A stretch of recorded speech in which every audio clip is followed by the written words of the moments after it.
Welcome to Sputnik, orbiting the world, with me, James Giles. And me, Gayatri. Post offices are the lifeblood of many communities up and down the land. Offering so much more than just posting letters and parcels, it's no wonder there are over 10,000 franchisees who choose to run post offices in their local communities.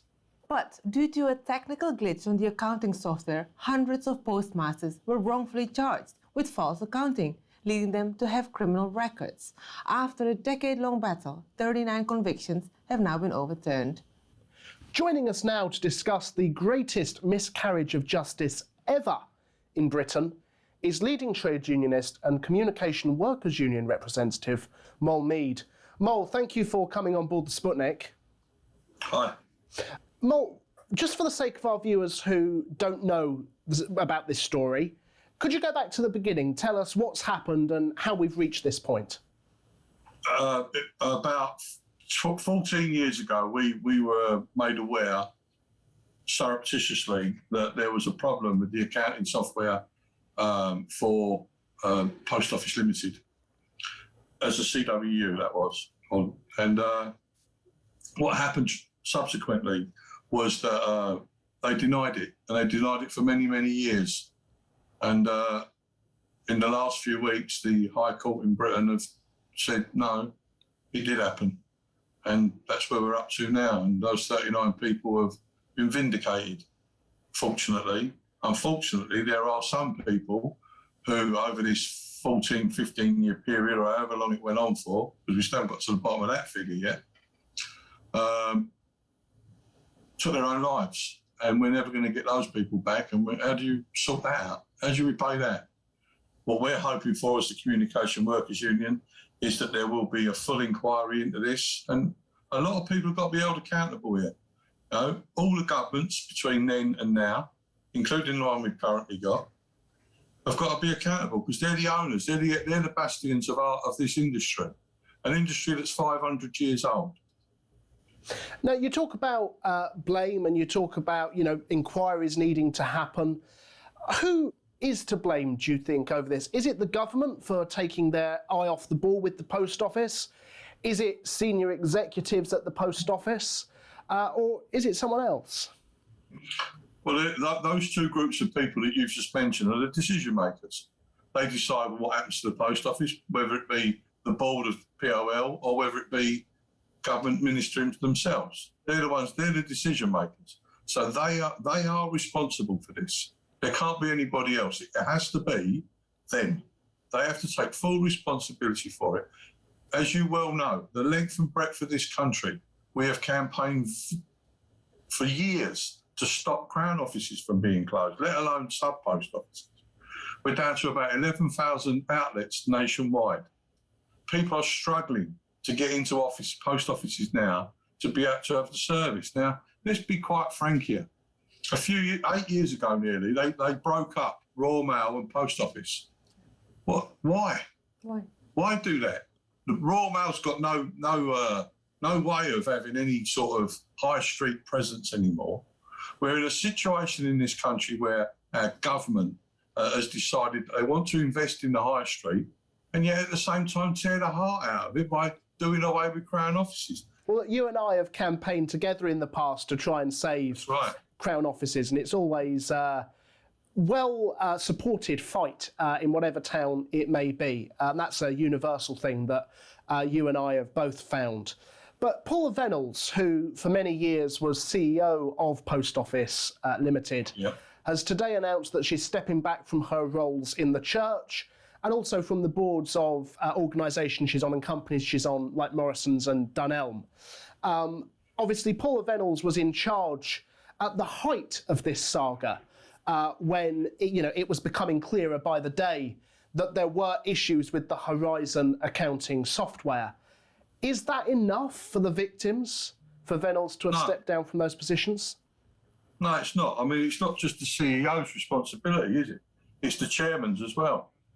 I mean, let's be quite frank. The chairman would be the person that gives the guidance to the CEO in the first place. So maybe the chairman needs to be brought to account as well. What about the accounting software company itself? Have they taken up any responsibility?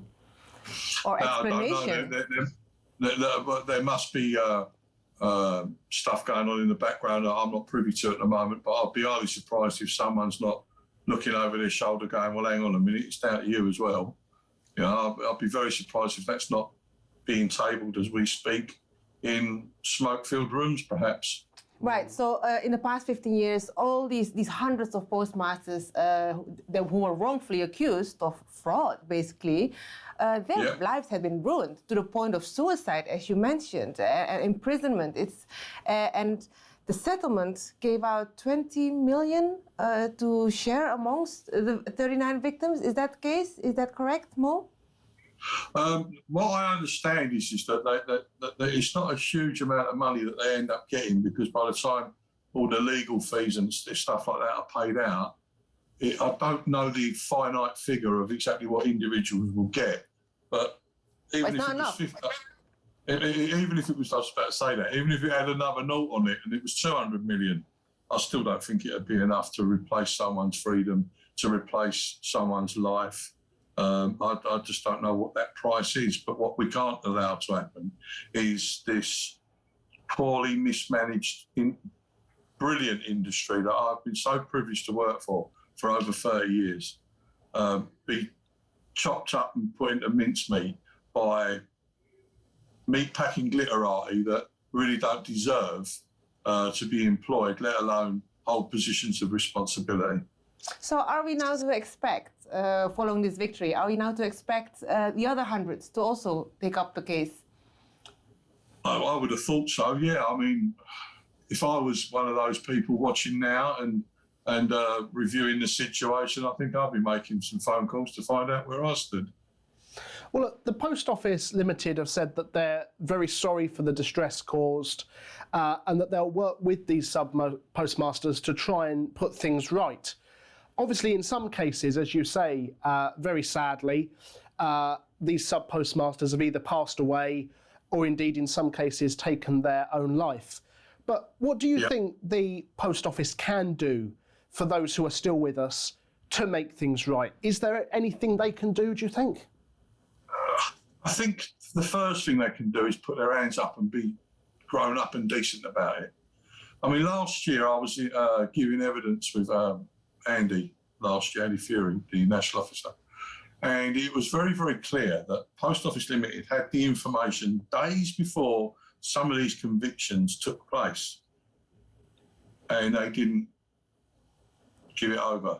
They also, for some strange reason, decided that they were going to try and get the judge sacked in the original case, and they failed with that as well. So rather than keep wasting taxpayers' money by doing the wrong thing, I think it's now time to do the absolute right thing and start trying to address, in the best possible way you can, looking after these people moving forwards. Because at the end of the day, that's all we can do now. We can't do any more than make sure that it's been put right. Sorry. But I do genuinely think that these people have been wronged badly. There's been copious amounts of campaigning done over the years to try and prevent all of this from happening, and it's fell on deaf ears, conveniently. And we can't just blame the current government for this. We have to blame all the governments for the last 15 years at least, because it's down to them. You and I know that the governments have tried to close down Crown post offices across the land successfully. The idea being that the government and Post Office don't need to run these branches directly. They can give them to these sub-postmasters. In light of this case and this saga that's gone on over the years, are there less people coming forward now to take out franchises with the Post Office? Do you think this will have a lasting reputational damage for the Post Office as a commercial prospect?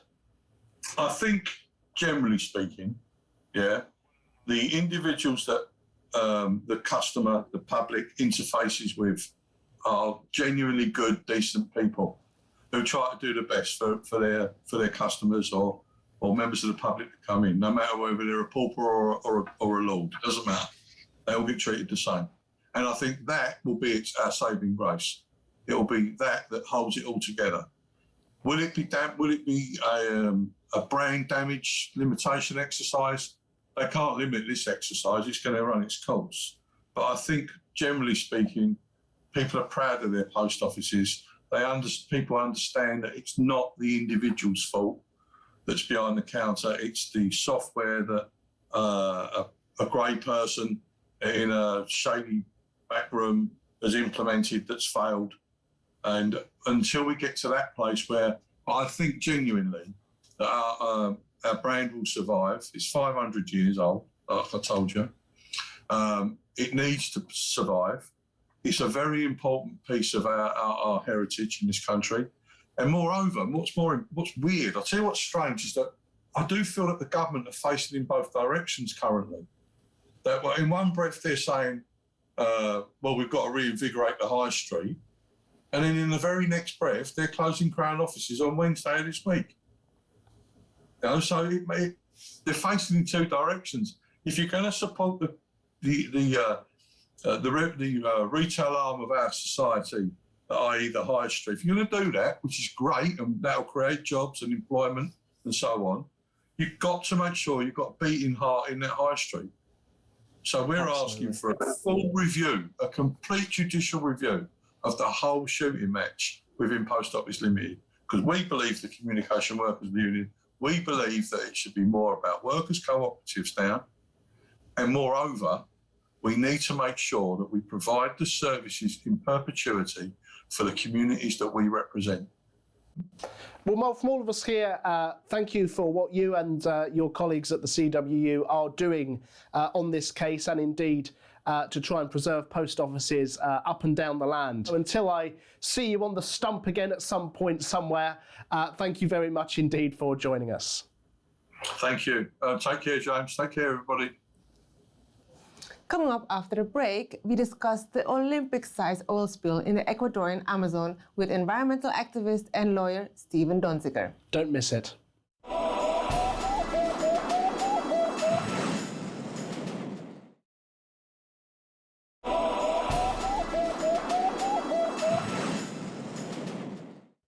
Welcome back to Sputnik Orbiting the World. Sputnik heads back to Ecuador this week, but not to discuss politics. Almost 30 years ago, Ecuadorian residents of the Lago Agrio region started a class action lawsuit against the oil giant Texaco, now known as Chevron. An Ecuadorian court ruled that $9.5 billion in damages should be paid by Chevron for the pollution and contamination of natural lands. But Chevron to date has never paid, with a U.S. court charging environmental activist and lawyer Steven Donziger with contempt charges. Steven Donziger joins us now. Steven, welcome on board to Sputnik. Thank you for having me. So you're joining us from your New York apartment where you have been under house arrest for more than 600 days. You have sit throughout the COVID pandemic, wearing a tag. You've had your legal license revoked. You've had your passport taken from you. And you've been described as America's first corporate political prisoner. I mean, surely this is not where you saw yourself sitting when you first took on the case in 1993. So would you kindly bring us back to the beginnings and tell our audience what happened, what you saw, and what led to this today? Thank you so much. It's good to be here. It's a long story. I'm going to try to tell it in about a minute. Basically, I went down to Ecuador as a young lawyer in the early 1990s with a group of people. We saw an apocalyptic environmental disaster caused by Chevron. Deliberately, they dumped billions of gallons of toxic waste into the environment. It's been confirmed by various courts in Ecuador. We decided to file a lawsuit on behalf of the indigenous groups in the Amazon that have been victimized by these practices. So began an 18-year legal odyssey that culminated in 2011 with a historic victory in Ecuador's courts where Chevron wanted the trial held in favor of the indigenous communities. And that was for the amount of around $18 or $19 billion. The Supreme Court of Ecuador affirmed the judgment, but reduced the damages award to half that amount, about $9.5 billion. And once that happened, Chevron refused to pay. They threatened the indigenous groups with a lifetime of litigation if they persisted in and not in their claims. And they adopted a strategy to demonize me. It's in the company emails. And as part of that, they got a United States judge to issue all sorts of cost orders on me, claiming I had done unethical things in Ecuador, which is completely false because the case has been affirmed by 29 different appellate judges. But this one judge in the US ordered me to turn over my computer and cell phone to Chevron. When I resisted that, he charged me with criminal contempt of court, and he locked me up on August 6, 2019 in my own home. Now, Stephen, there will be some viewers who would say, well, look, this is obviously terrible that you've been under house arrest for so very long, but when you were asked to hand over your electronic equipment, you should have done so. You could have avoided house arrest for nearly 2 years. What do you say to that? Well, first of all, the reason I didn't turn over the computer and cell phone is because it would have violated every ethical obligation I have as a lawyer to protect the confidentiality of my communications with my clients. I mean, this is a privilege held by people in Ecuador, not by me. So the judge deliberately issued this order to put me in a really tough position. Hundreds, thousands of lawyers in the United States have resisted these types of orders and appealed them without being charged criminally. I'm the first one. I did nothing wrong, okay? I did the ethical thing, which to appeal it, and I ended up winning my appeal. So what judge charges a person who's challenging the judge's own order, the lawfulness of the order on appeal, with criminal contempt before the appellate issue is decided? So this was all a pretext by Judge Kaplan. He's the judge who did it. I mean, this obviously is my opinion, but in my opinion, this was a pretext by Judge Kaplan and by Chevron. Chevron has literally 60 law firms, 2,000 lawyers they've deployed against me to detain me, confiscate my passport, and prevent me from continuing organizing legal teams and raising money that is necessary for the indigenous peoples of Ecuador to collect on their judgment. They don't want that to happen. They don't want to pay the money. And they also don't want these types of lawsuits ever to happen again. And they have used the pretext of the computer and the cell phone, which I handled ethically, to put me in this position. Well, I joked in the beginning that, of course, this is not very sorry self-sitting. When you won the historic lawsuit in 2011, did you really believe that Chevron would pay out and clean up? Of course I did. I mean, first of all, Chevron wanted the case in Ecuador. As a condition of moving it from the United States to Ecuador, they agreed to jurisdiction in Ecuador. They agreed to pay any adverse judgment. And I did not anticipate the extent to which they would make up evidence and bribe witnesses, which is what they did with Alberto Guerra. This is a witness who they coached for 53 days and paid $2 million in cash and benefits to try to frame me in some sort of meeting where he claimed I bribed a judge in Ecuador, which is completely false. And there's no evidence that happened other than the words out of the mouth of a paid Chevron witness that has no credibility and has been rejected by 6 different appellate courts in Ecuador and Canada. So no, I did not anticipate Chevron paying a witness $2 million to come into U.S. court and lie about me. And I didn't anticipate either a U.S. judge denying me a jury and accepting that evidence is credible over the evidence of dozens of other people who contradicted him. No, I did not anticipate that. And you know what? How could you anticipate that? I sort of think the system should function as it purports to function, which is it adheres to the law and the rule of law, and judges are at least try to be fair and they don't try to take sides. But that's not what happened in this case. Judge Kaplan, in my view, and the view of many, was for all intents and purposes, a Chevron prosecutor. Chevron say that Donziger, quote, fraudulently procured the Ecuadorian judgment against Chevron through a pattern of racketeering activity. Stephen, what do you make of that? Well, it's a lie. I mean, listen, Chevron has a multi-platform attack plan to blame me, demonize me as a way to avoid their responsibility for a judgment that they lost fair and square in their preferred courts of Ecuador that's been affirmed by Ecuador's Supreme Court and also by Canada's Supreme Court. Okay.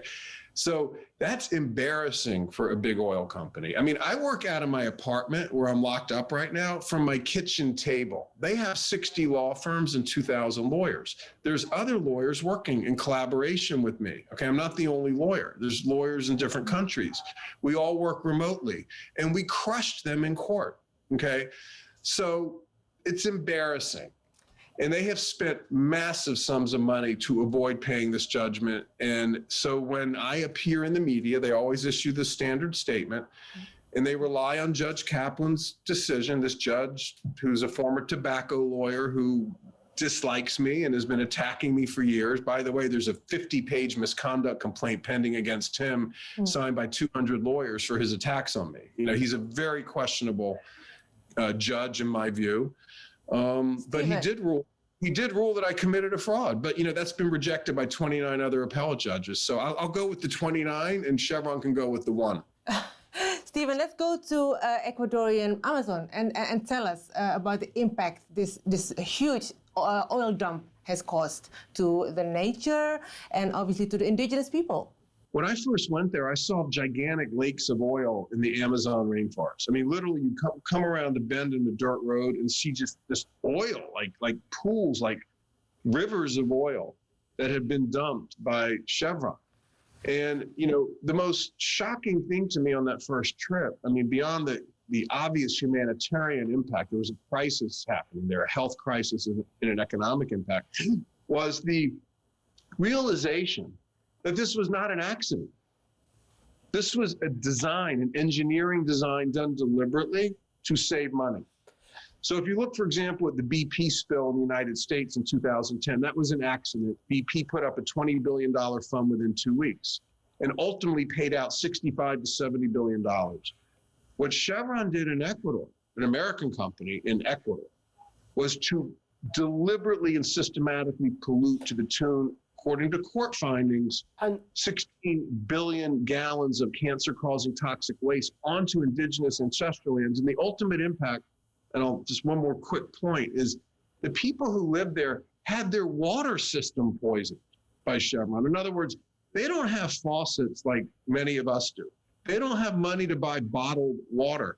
They drink water from the natural environment. And until Chevron came, it was beautiful, clean, pristine water. But the rivers and streams have been contaminated. They're exposed to these toxins multiple times daily in the water they drink, the food they eat, the air they breathe. And thousands have gotten cancer and many have died. And it is a humanitarian catastrophe. It is slow murder, mass murder that is almost imperceptible because there's no spectacular event to draw people's attention, but it's happening every day. People are dying. And just finally, briefly, Stephen, because time has run away with us so fast.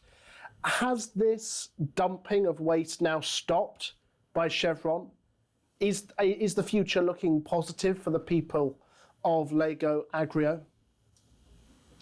Well, look, I'm always positive. I mean, but the future, I mean, the present now is worse than it was in 1992 when Chevron left. It's worse because the pollution they left that had been left at that time has expanded and broadened. I mean, pipes out of their waste pits running into rivers and streams, they're all still there. They're all still contaminating. And because of the cumulative effects of these exposures, the health crisis has worsened considerably. So things got better because the people won the case, but they didn't actually materially benefit yet because Chevron refuses to pay the judgment. Chevron sold its assets in Ecuador to avoid collection. And now they're, paying dozens of law firms to attack the indigenous peoples of Ecuador and their lawyers. And I would say that, when the main lawyer who's been worked on this for 27 years, who probably knows the most about the case, who has demonstrated successful track record of organizing legal teams and getting financing to do these types of enforcement actions that are necessary right now, when that guy is locked up in his apartment and the people of Ecuador are deprived of, one of their main advocates, that's not a great situation. So I'm hopeful we'll get through this. More and more of the world's people see the abomination of my treatment, including, by the way, 55 Nobel laureates have demanded my release and demanded Chevron settle this case with the people of Ecuador. Stephen, thank you very much indeed for joining us. We'll have to leave it there, because we're out of time, but thank you very much indeed. Thank you for having me. Now, James, this is the last week. You're co-hosting the show with me. It is indeed, but alongside yourself, our incredible guests, and of course the viewers at home, it's been marvellous. And George will be back next week orbiting the world on Sputnik. You will, indeed. In the meantime, you can stay in touch with us on our social media. On Twitter and Instagram, it's RT_Sputnik, or on Facebook, Sputnik on Russia Today. Thank you for tuning in to Sputnik with me, James Giles. And me, Gayatri.